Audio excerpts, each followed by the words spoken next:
Oui, bonjour à tous, j'espère que vous allez bien. On continue l'histoire sans perdre de temps, hein. J'ai envoyé notre troisième vidéo hier, mais elle était trop longue, alors YouTube ne l'a pas téléchargée, quoi. Donc voilà, allez, on va faire une vidéo un peu plus courte. Voilà, ben allez, on y va, c'est parti, hein. Donc ce fameux 21 juin 1993, franchement, quand je me suis levé, je ne savais pas ce qui m'attendait, quoi, hein. Je ne savais pas que ce matin-là, tout allait changer. Tout allait être transformé pour moi, quoi, en fait. Et que j'allais avoir une autre vie. Donc, comme je vous l'ai dit, j'ai pris mon petit déjeuner, je me suis lavé, je suis retourné dans ma chambre pour m'habiller. Et au moment où j'ai donc boutonné mon pantalon, comme ça, à un instant, j'ai boutonné le pantalon. Et là, d'un seul coup, hein, j'ai senti une paix. Senti une paix qui m'envahit, mais une paix extraordinaire, quoi. Qui envahit mon esprit, mon corps, tout.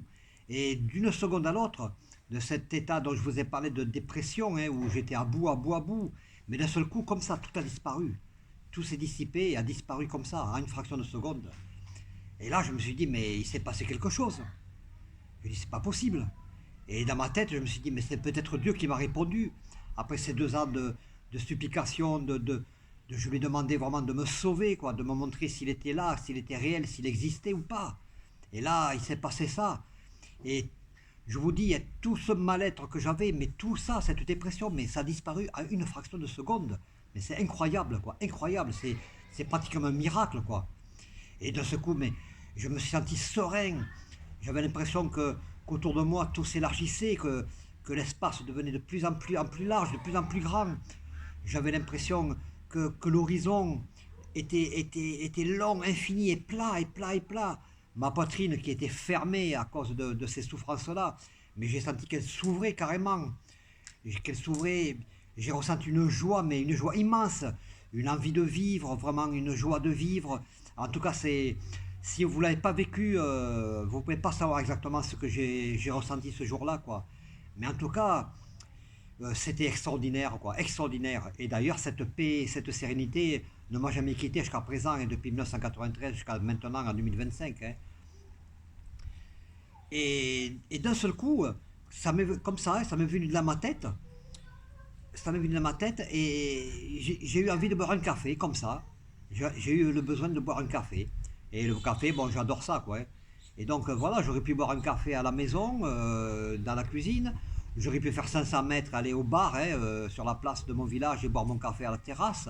Mais non, c'est comme si il y a une pensée qui est venue dans ma tête, en fait, et qui me disait d'aller à Villeneuve-sur-Lot. Encore une fois, c'est vrai, quoi. Et vous aurez l'occasion maintes fois d'entendre ces genres de phrases-là, une pensée qui est venue dans ma tête, vous verrez, quoi. Et ma foi, ben d'accord, ok, je prends ma voiture, hein, bon, une des voitures de mon père, je fais 8 km, hein, pour aller jusqu'à Villeneuve-sur-Lot, je me gare et je vais pour aller au bar, qui se trouvait à peu près à 300 mètres de là où je vais garer ma voiture. Et tout en marchant, je marche, avec un seul but d'aller boire mon café là-bas. Et comme ça, d'un seul coup, sans que ça vienne de moi, quoi. C'est indépendant de moi-même, de mes idées ou de mes pensées. C'est comme si on me dit, pourquoi tu pars pas en Afrique?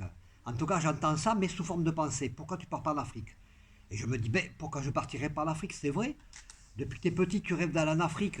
Depuis que tu regardais Tarzan à la télévision, que tu voyais ces paysages magnifiques, hein, cette flore magnifique, cette faune, et, et la façon de vivre des Africains, ces fleuves-là, avec les pirogues qui doucement glissaient sur le fleuve, ces petits villages avec les cases là où on entendait le tam-tam dans les films de Tarzan.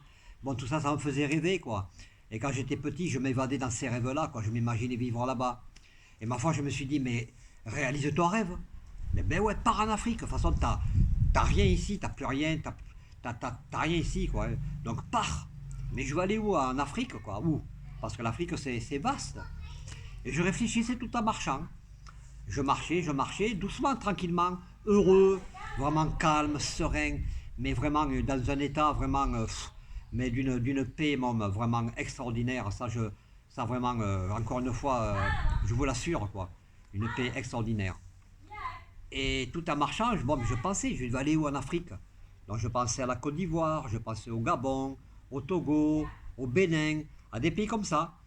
Et voilà, quoi, la Centrafrique, parce que j'étais parti en Centrafrique avec l'armée il y avait quelques années auparavant, il y avait pas mal d'années.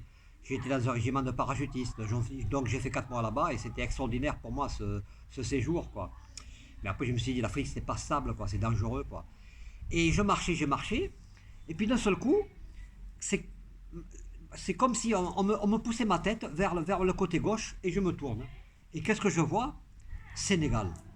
Donc en fait, je m'étais retrouvé en face d'une agence de voyage qui faisait une publicité pour le Sénégal. En gros lettres rouges scotchées sur la baie vitrée, Sénégal.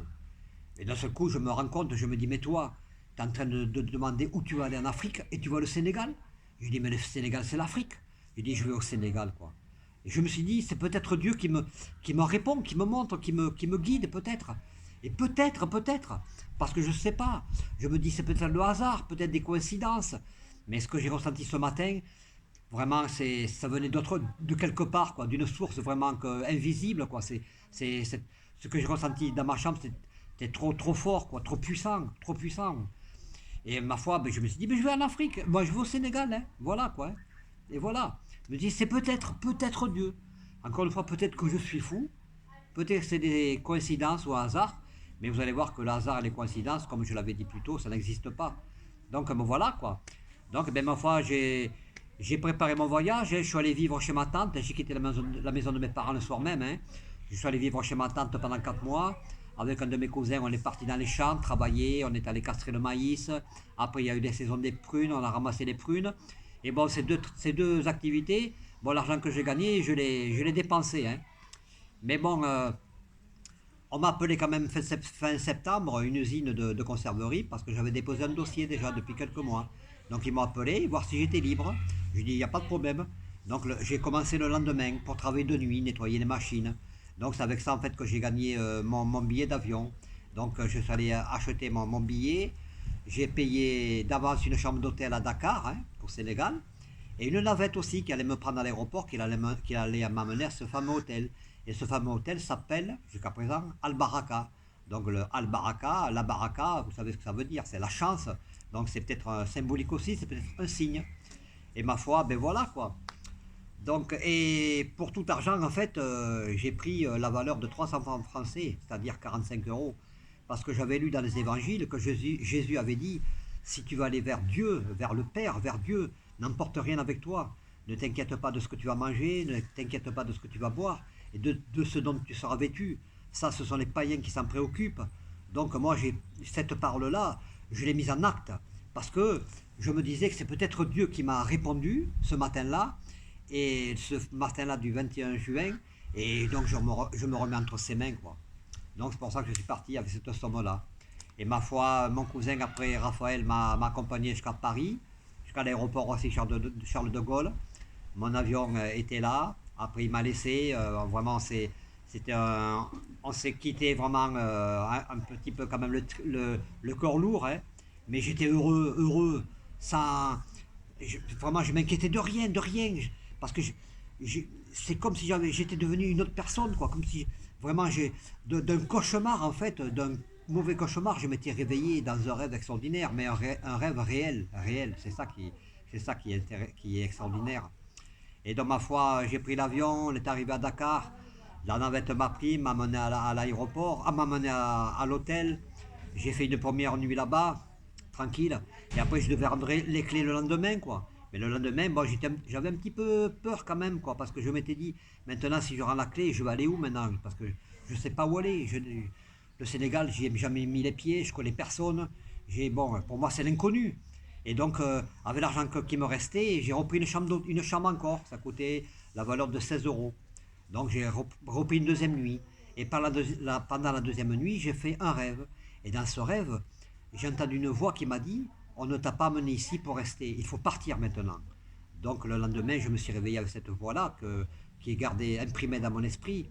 Je suis allé voir le maître d'hôtel, je lui ai montré une carte du Sénégal et je lui ai dit de m'indiquer un village au bord de la mer. Que je m'étais dit comme ça, si j'ai rien, j'irai pêcher du poisson, quoi. Je mangerai du poisson. Vous voyez, vous faites des petits délires, hein. Donc, vous imaginez un tas de trucs, quoi. Et ma foi, donc, le maître d'hôtel a regardé la carte et il m'a pointé un nom d'un village qui s'appelle Joal. Et il m'a dit, Joal, c'est un bon village, c'est tranquille, c'est au bord de la mer.